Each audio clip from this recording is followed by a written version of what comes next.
folks, I greet you. Welcome to another program in the series, Homo Politicus. What we do is we interrogate issues thrown up by the African environment and, for that matter, the Nigerian polity. Today, protest at Kenya Parliament turns bloody. Controversial finance bill sparks protests. Now, protest stations on the African continent vary in shapes and sizes from place to place, as I said.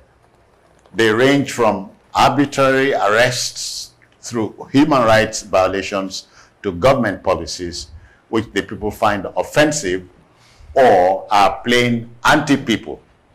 The East African country of Kenya is in the grip of a nationwide protest against proposed tax hikes.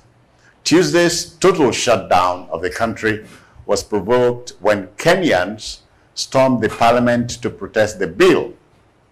It turned violent when police reportedly used tear gas and fired live rounds at protesters. People are feared killed in the process. They tore up flags, upturned tables and chairs, and of course stole the mace, which is a symbol of authority of parliament. Lawmakers scampered for safety, many escaping through an underground tunnel. But meanwhile, President William Ruto says he's ready to dialogue with youths who have sustained the protest. Now, the Jomo Kenyatta country has lost her innocence. Let's have a discussion, please. And my discussants today are familiar gentlemen to you folks. Tochukwu Ezukama is a ebullient town planner, biographer, and a national affairs commentator. Tochukwu, I greet you. Welcome. Thank you so very much. Tochukwu is joined by Akin Fatunke, the inelastic chartered accountant and political commentator. Tochukwu, many thanks for joining us. Oh, you are repeating Tochukwu. No, it's okay. It's my friend. It's my friend. Akin Fatunke. Oh, yes. I welcome myself by force and by fire. Thank you very much, Mr. Jones. I quite understand. And I like to say greetings to our viewers. Okay, gentlemen, the Jomo Kenyatta country, as I said, is on the boil as we speak. So it is not yet Uhuru there, if you understand me. Are you surprised at what happened there? Yeah, mildly surprised because Africans are not noted for their propensity to protest. And secondly, we live in Nigeria, a country where people don't even protest at all. The docility, the passivity of the Nigerian masses boggles the mind. Tochukwu, so when you hear that South Africa is the headquarters of world protest, what would you say? Because of their historical background, the apartheid institution made life so unbearable, so unlivable, so the South African blacks became radicalized. And that radicalism is still in their system. So secondly, South Africa, like the US, was founded on violence. It's a very violent country. The white man came killing and to plunder. And justified his violence by his own sweeping racial theories. When the blacks were awakened, they came with their own violence and justified it with so it's a violent country and a country that had over the years known protests. Thank you, Tochukwu. Akin, but Tochukwu and your humble self cannot forget the 1945 railway riots in Nigeria that almost brought the country to her knees. And the Aba riots too. And as a matter of fact, come to what's now called the Southwest. Ransom, Funlai ransom Kutis. Post-June 12 rioting. And so on and so forth. I'm happy that you spoke about South Africa. Yes. To West's way, spear of the nation, like Tochukwu rightly said, they've had to go through the furnace of fire.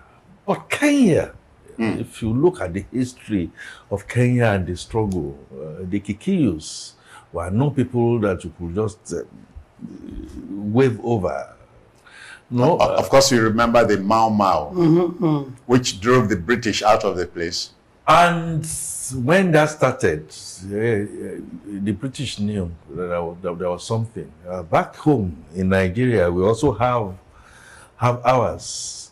What Che Guevara will say, jungle tactics to try and seek for the Cuban revolution against the oppressors. So I'm not surprised. I'm also not surprised that that is ongoing. Hunger is hunger, oppression is oppression. It knows no language, creed, or tribe. Yes, it might have been ossified to Chukwu, like you said. We seem not to know a lot of it because so many other things have come into our body, politics, our gestalts, our way of seeing things, our way of seeing life. Somebody actually even said that when you suffer for a long time, wasn't Machiavelli that said that, you tell a lie 1,000 times, suffer for so long, and then you begin to see your oppressors as your friends.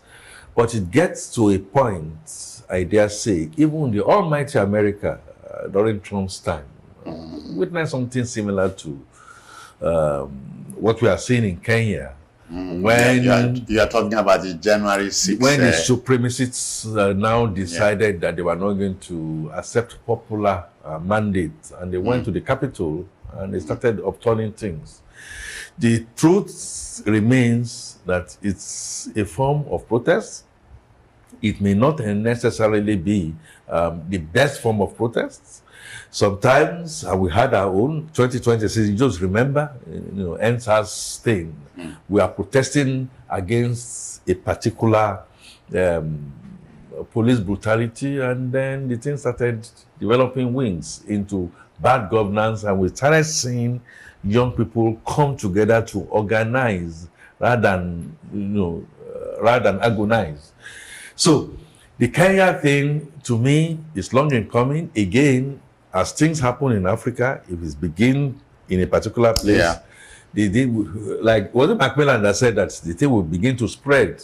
Macmillan calling wind of change, but this one, I don't know whether it's Harold Macmillan. Harold Macmillan, yes. Yeah. I wonder if this will all go well if we do not begin to heed the call of reason and all of us come together. Our fragile African democracy and unity will go to blazes. Yeah, let's look at what provoked the protest. An offensive bill which aimed at increasing taxes. In Africa, it would appear governments don't interface with the citizenry when a particular thing is in the offing, when they plan anything that affects them. Yes. Well, it was the parliament, and ostensibly the parliament is an institution elected by the people to represent their interest in government. So if it's the parliament that was proposing the bill or debating the bill, it should have represented the interest of the people. But evidently it did not. Did the parliament members discuss with their constituencies? Evidently they did not. That's why that's something we are missing. Yes, the people's problem is more of unrealized expectations. They have very high expectations, especially the youth, with President Ruto. And for President Ruto to come in and continue with policies that seems oppressive in order to reform the system, sometimes you have to bear these economic pains for things to change. But I guess people were expecting uhuru, enjoyment, liberalization of everything, and now you're trying to increase taxes. So people went on a riot, which is not wrong in itself. Yeah. Yes, because people should protest. People should verbalize their discontent, which is very rare in Africa. Africans hardly protest. Those days we protested against the white man. You talked about 1945 riot, 1929 riot, because we had nationalist leaders that led us. Now the leaders are all in cahoot. in doing their own thing. They all live in their cocoon, in their island of privileges, wealth, waste, extravagance, luxury in an ocean of desperate, primitive poverty and hunger. So we don't have leaders anymore that move the people into action. We see the labor movement with their yo-yo game. We are protesting tomorrow. Midnight, before tomorrow, they will call off the protest. Evidently something, they've lost their spunk, they lost their motivation, they are not committed to the people anymore. And So I'm very proud of this protest. Let it continue and let it ripple over into Nigeria and to other African countries where there are so much injustice, so much repression. You're calling for insurrection? I didn't talk. I say, what did I say? I didn't mention insurrection. I say protest. I used the word protest. I am calling for protest in Nigeria, yes. When it spills over into Nigeria, Nigerians need to verbalize their discontent. People are hungry. People are unhappy. People are desperate. There's this deep need and widening poverty in Nigeria. If we go there, no problem. Yes.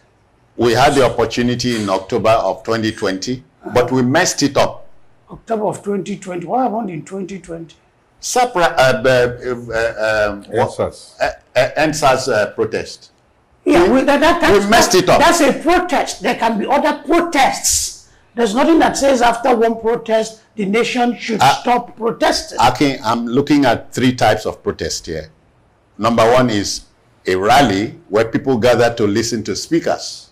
When Jonathan was in power, that was supposed to be a rally. The Ojota rally. Senator Jones, we must try and unbundle so that we can stay on course. Most constitutions allow protests. Oh yeah. Most constitutions have not been able to envisage is the ratchet effects, is the demonstration effect, is the after effects of throwing a stone in a marketplace. You don't know who gets hit. Might get hit. And Tochukwu, you are right. I am not so sure that what we have tried to copy and paste and we call democracy is working for us. It's just not working for us. In the continent of Africa, I have seen non-strict democratic regimes, and they've done very well for their people. Even Muammar Gaddafi's Libya. No, we can talk about Botswana. We can also now then talk about Senegal, democracy. Yeah. About Kagame. Paul. He has just won a 4th term in office. We begin to see elements of improvement in such societies over and above those who tout and lie to themselves about democracy. Tochukwu, I am not on the same page with you when we ask that what is happening in Kenya should happen here, because ours is much more fragile. Now, let's look at what has happened to Ruto. Ruto came in by popular ballot vote. And against the run of play. In the Nigerian context, it could have been a Peter Obi or a movement that would have just come in. However, Ruto could not and will not be able to wave a magic wand to try and cure a nation that has virtually gone underground in terms of development. Same with Nigeria.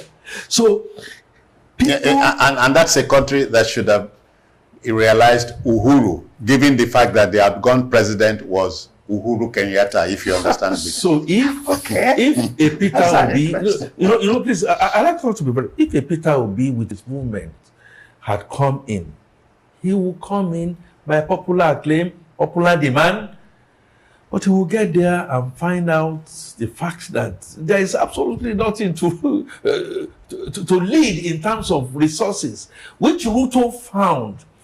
And one of the things Ruto did, and it's clear, Ruto started to be austere unlike what we have in Nigeria. Ruto started to be unfair, to be austere. People are not looking at all those kind of good examples. So whether it's going to be an Atiku, a Sowore, or a Kwankwaso, or Obi, name them. The truth is that the cake that we are all supposed to be eating has been stolen, been taken away. Somebody has stolen the cheese. So you either have to do two things. Like in the Nigerian case, continue to borrow and borrow and borrow and continue to steal and steal and steal, and then you continue to go downhill.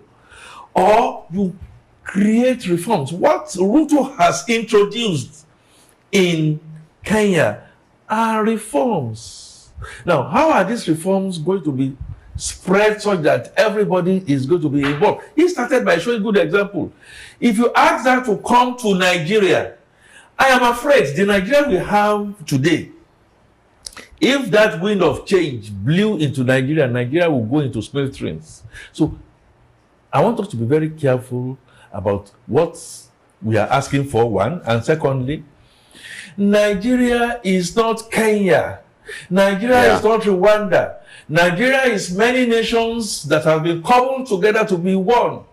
And if anything happens in that direction, I'm not saying if that is the choice that people want. No, I don't have a problem. But if Nigeria goes by way of that choice, I hope what we saw in the Biafran or not Biafran or all the agitation that we have seen is going to be child's play. All right. Carefulness is the name of the game. All right. Tochukwu, President Ruto, as I said, is ready to dialogue with the youths. With the youths. Do you see a dousing of tension there?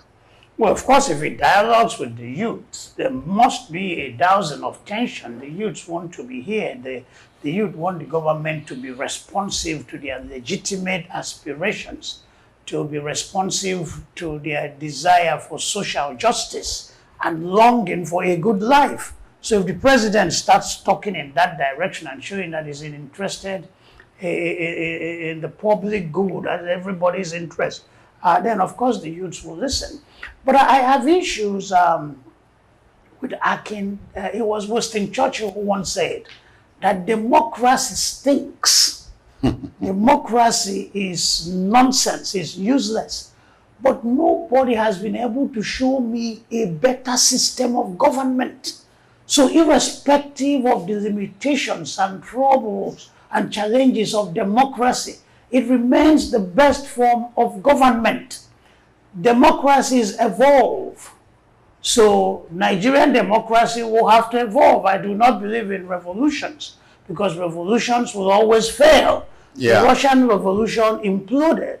The Chinese Revolution would have failed if not that Deng Xiaoping, after the death of Mao Zedong, started bringing in, liberalizing the system and allowing the free market enterprise. So you talked about, so let's be modeling through our democracy and improving slowly. I believe in evolutionary change, and let us continue to evolve. You talked about borrowing and borrowing, stealing and stealing.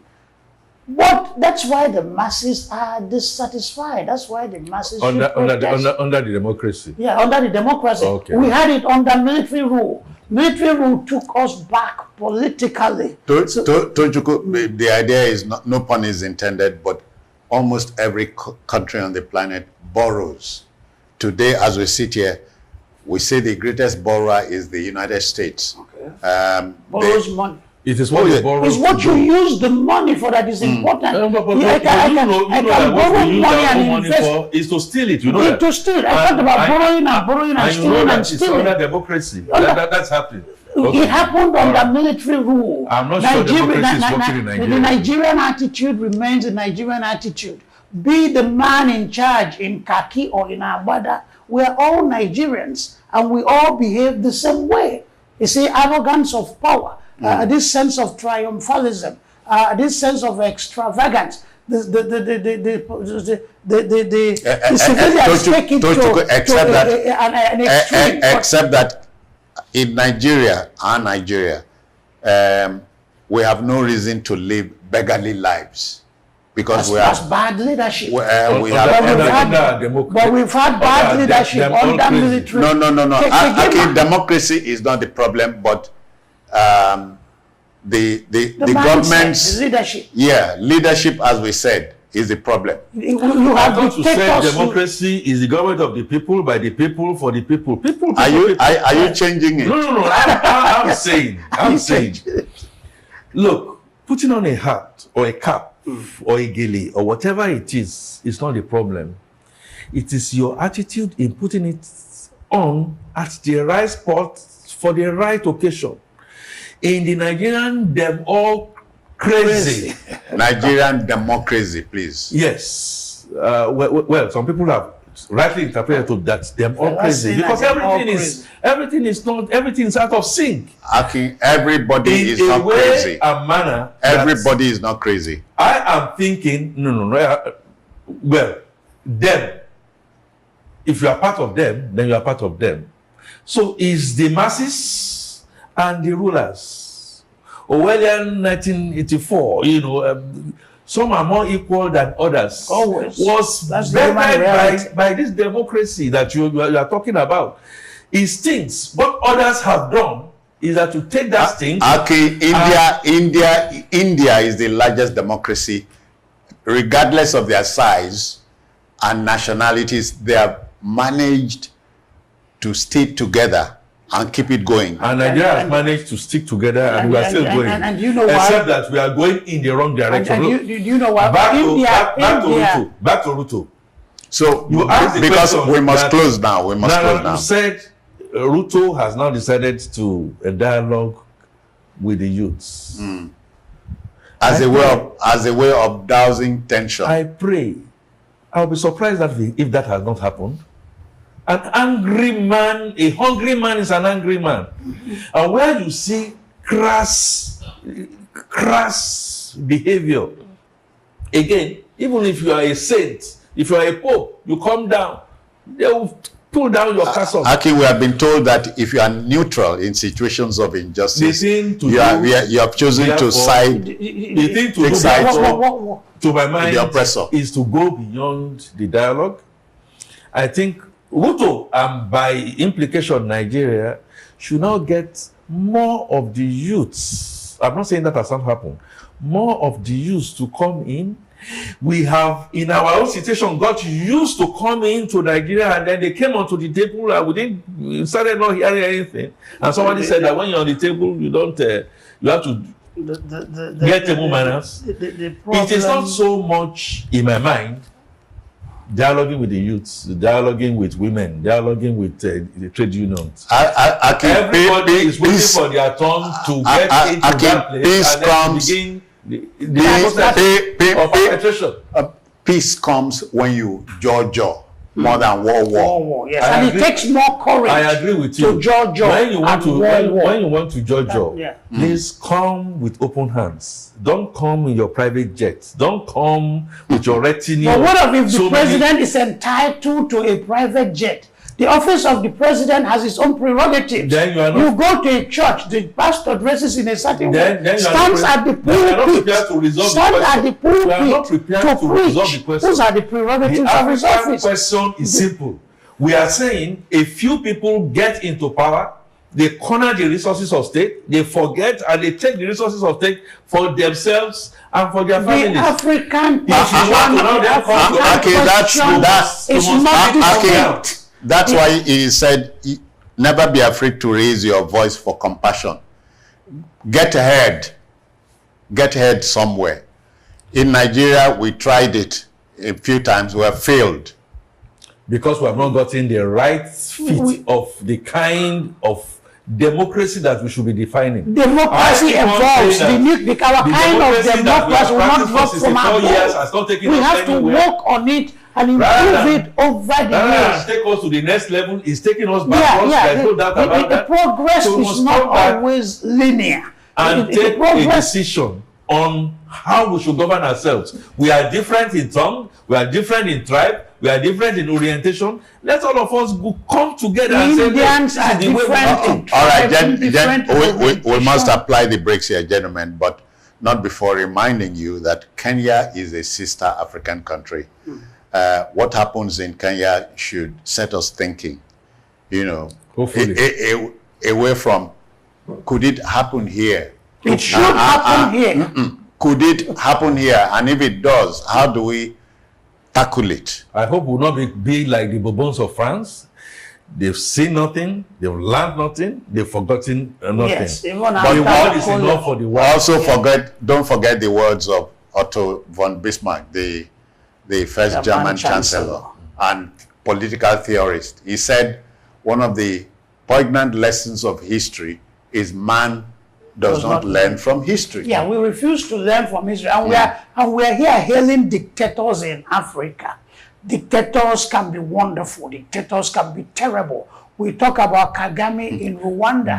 What of the man in Guema in Equatorial Guinea? What of your neighbor? What of the neighbor? So the thing is that Kagame also is slowly losing it.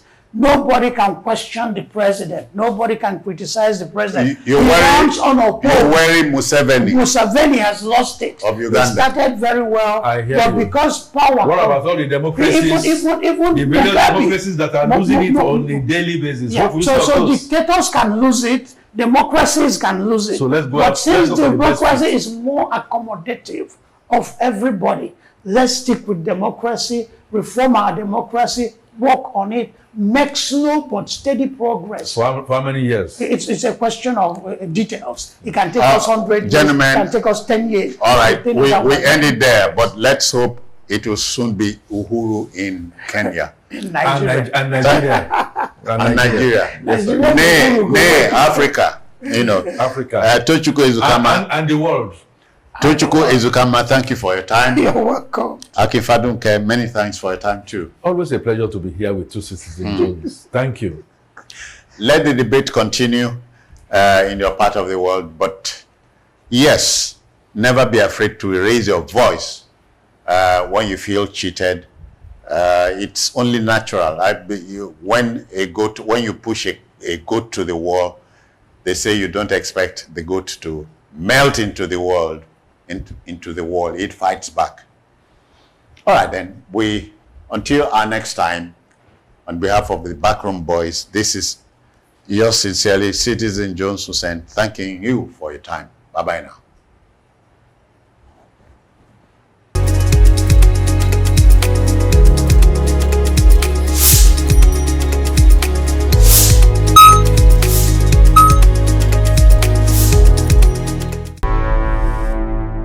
Enterprise TV, a tradition of truth.